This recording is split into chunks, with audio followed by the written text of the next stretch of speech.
Bienvenue dans ce nouveau numéro des Co-Leaders. Aujourd'hui, nous allons aborder les pôles Hospitality et Éducation du groupe ALH. Pour en discuter, j'ai le plaisir de recevoir à mes côtés Hamza Al-Gharari. Bienvenue, vous êtes directeur général d'ALH Holding, PDG d'ALH Hospitality et président d'Atlantic Éducation. Alors, parmi les métiers nouveaux qui ont été déployés et développés par ALH Holding, il y a celui de l'hospitality, on l'a évoqué, il y a également celui de l'éducation, un pôle qui consacre une vision moderne de la formation et qui en fait un pilier prépondérant du développement local et national du groupe. Il a pour objectif notamment de développer et de mettre en place des infrastructures scolaires innovantes. Le groupe revendique jusqu'à présent 2100 élèves et étudiants effectifs. Vous êtes d'ailleurs à ce titre le président d'Atlantic Éducation.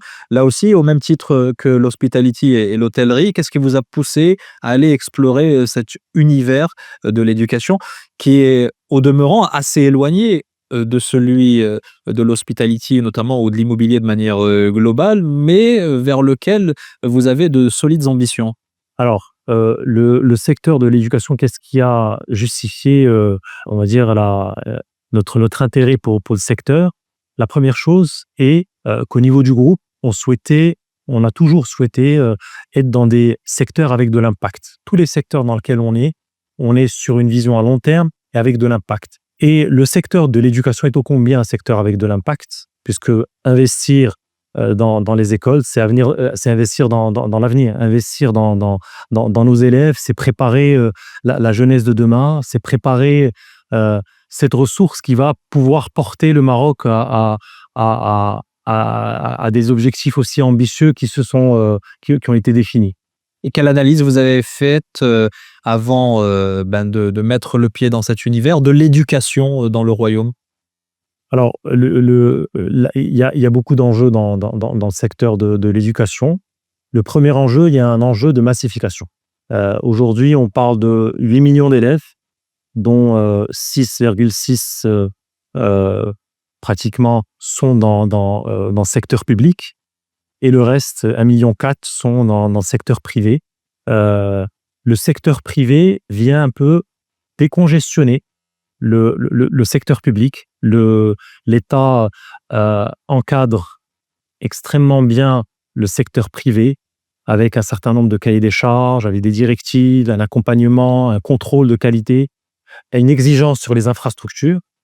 Donc, quand on voit, on va dire, la profondeur de ce marché, quand on voit la nécessité de préparer la jeunesse de demain, pour nous, ça a été un choix évident que de se positionner sur un secteur aussi important dans le pays.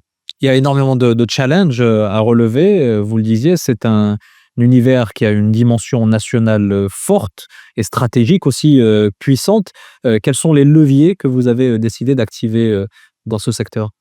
Alors, premièrement, on a l'avantage de faire partie d'un groupe qui est historique et qui a de la compétence, notamment en termes de développement de projets, mobilisation de foncier, construction. Donc, déjà, on profite de cette expérience-là. Deuxième chose est que l'avantage d'avoir plusieurs fonctions support au niveau de la holding permettent on va dire, d'envisager de nouveaux métiers de manière un peu plus fluide. Et un autre levier qu'on a effectivement activé est notre écosystème dans lequel on intervient. Donc, l'écosystème dans lequel on est, où on se développe, on a plusieurs projets dans lesquels on intervient, où il y a des terrains disponibles pour de l'éducation, où on est dans des quartiers dans lesquels on intervient, où le besoin est important.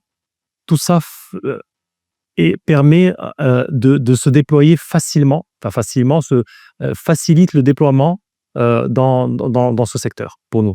Et quel rôle un opérateur privé comme vous peut jouer face aux enjeux que vous évoquez, notamment de massification, mais également de transformation digitale? Alors, pour nous, on va dire l'un des principaux défis dans l'éducation est que l'école doit en quelque sorte se réinventer. Quand je dis se réinventer, elle doit être attractive pour nos élèves. Aujourd'hui, on est à l'ère du digital, on est à l'ère de l'intelligence artificielle. Il y a énormément d'attractions, d'animations, ce qui fait que l'élève doit être intéressé par les cours qui sont dispensés et non pas être purement dans des cours magistraux, académiques, puisque en réalité, dans la vie réelle, eh ben, il y a un certain nombre d'autres attributs qu'on attend de chez le candidat. On attend de lui une capacité de négociation, beaucoup de soft skills. On attend à ce que la personne ou le candidat soit confiant. Et tout ça, ce sont on va dire des soft skills et des compétences qu'on infuse et qu'on diffuse à travers nos programmes qui sont dispensés dans nos écoles. Dernière question, justement pour rebondir sur cette problématique des soft skills et les défis que vous évoquiez pour revenir à la dimension hospitalité et hôtellerie, celle des ressources humaines. Au regard du déploiement que vous êtes en train de mettre en œuvre au niveau de l'éducation, est-ce que vous pourriez créer une passerelle et générer ou vous intéresser à des formations qui permettraient d'alimenter vos établissements hôteliers? C'est une excellente question. En fait, l'idée qui aujourd'hui est sur la table et qui va voir le jour dans les prochaines années, c'est véritablement d'inclure les entreprises dans la co-construction de programmes pédagogiques. De véritablement se dire, mais aujourd'hui, quel est le besoin? Certes, on n'est pas dans la formation, on est dans l'éducation, mais plus vite on s'intéressera à ces problématiques-là en amont, plus vite on aura des profils qui sont adaptés à s'insérer et s'intégrer dans le marché. En ce qui concerne l'hôtellerie, ou même d'ailleurs le métier de l'enseignant, c'est une toute autre manière de voir les choses, c'est de la formation. On envisage effectivement de peut-être pénétrer ce segment, puisque c'est aujourd'hui, il y a un déficit important en matière de ressources humaines sur l'hôtellerie, mais pas que, puisque dans le métier de l'éducation aussi, eh bien, la ressource humaine se fait rare. Merci beaucoup, Hamza El-Ralari. Je rappelle que vous êtes directeur général d'ALH Holding, PDG d'ALH Hospitality et président d'Atlantic Éducation. Merci.